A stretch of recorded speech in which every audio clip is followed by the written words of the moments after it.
In today's video, I'll be showing you how I repaint this damaged head.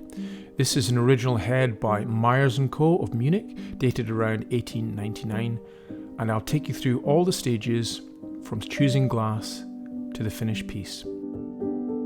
So the first stage is a crucial stage. It's choosing the base glass. It's very important that we get the colour correct, because if the colour is wrong, everything that you do subsequently is going to be wrong as well. I was told years ago by a fellow artist that the best way to choose the correct colour is to go slightly more intense than you think you're looking at. Just one notch more intensity and vibrancy in colour.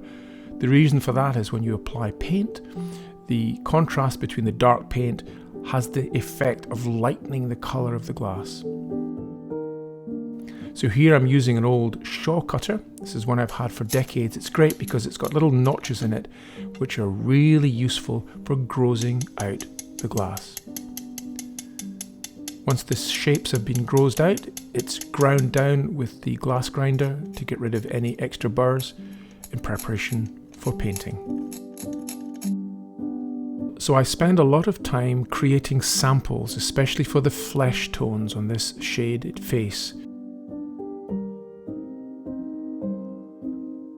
There are a lot of different paints available on the market, and I've tried a variety of them here on the glass that I've chosen, using water and gum arabic, sometimes using oil, sometimes using vinegar, just exploring it to make sure I get exactly the right weight of paint. I also spend time making samples of the silver stain. There are two different silver stains on this head, the rich yellow and the pale lemon yellow. I need to make sure that the glass takes the stain correctly. And now we're mixing up our first painted layer. Rather than putting trace lines down first of all, I'm going to put down a shading layer, and I'm going to make it in a combination of Bister Brown with a little bit of tracing black added. The effect should be a warm black, adding a little bit of gum arabic to the mixture just so that the paint sticks to the surface of the glass with the right amount of adhesion. Too much and it's difficult to take the shaded layer back off again, and too little and it just becomes a powder that comes off too quickly. And now applying the paint in a washy layer, a translucent layer onto the glass surface, and then badgering it back with a badger brush, just trying to get as even a layer as I can. A translucent layer, not too dense, not too dark. It's really a half-tone layer, and this is going to create all the initial shading for the face before we start adding subsequent layers.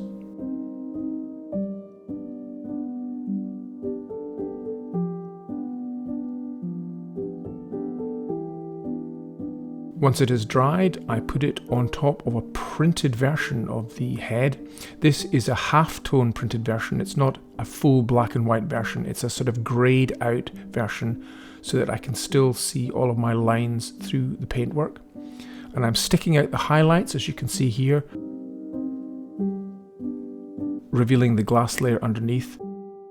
Trying to be as careful as I can just to make the outlines so that I can then continue to remove the paint where I need to create all of the half-tone shading layers.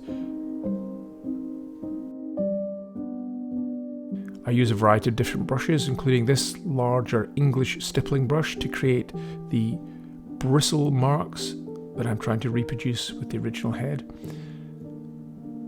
So here is the first layer down. It's not been fired yet, it's simply scratched out and stippled back. I'm now applying a trace line layer to the unfired glass. This is the second layer I'm adding, which is defining the trace lines, again using a mixture of Bister Brown and black with a little bit of gum arabic. This layer you've got to be very careful with because it's extremely difficult to correct your paint lines after they've been applied, because nothing is fired into position just yet. Choosing the correct brush again is important here. The brush has to be thin enough so that it just creates the delicate line work that we're looking to achieve. So here are now two layers of unfired paint, trace layer on top of a shading layer. I'm now adding some oil to that layer. In this instance it's Reusch painting medium. You can use lavender oil as well. And this allows me then to add another layer, a shading layer, a deeper shading layer to the painted surface. And because there's a thin veneer of oil on the surface of the glass, and I'm mixing the paint with that oil as well, this shading layer doesn't dry out for quite a period of time. It allows me to then work with this shading layer using a variety of different badger brushes to really push this shading layer around the surface of the glass. It's a great technique because you can graduate from light to dark without creating the traditional stippling effect which you would have if you're using a stippling brush. So here you can see a small badger brush is being used to just push the paint around to create highlights and lowlights on top of my other two layers. Keeping the brushes clean when you're using the oil medium is slightly tricky because the brushes can become saturated over a period of time and the bristles can become clogged. So having a variety of different brushes, clean dry brushes at your disposal is helpful when you're pushing this shading layer around the surface of the glass.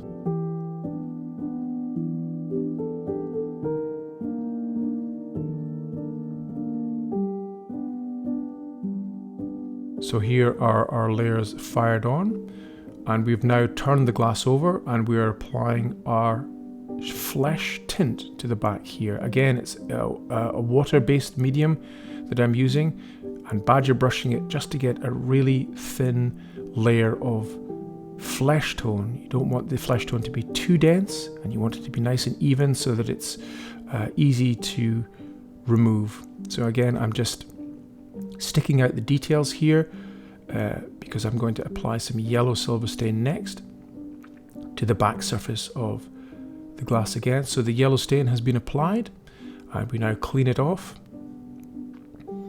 to reveal hopefully a good match in terms of the density of color. And there we have it, a reproduction of the original.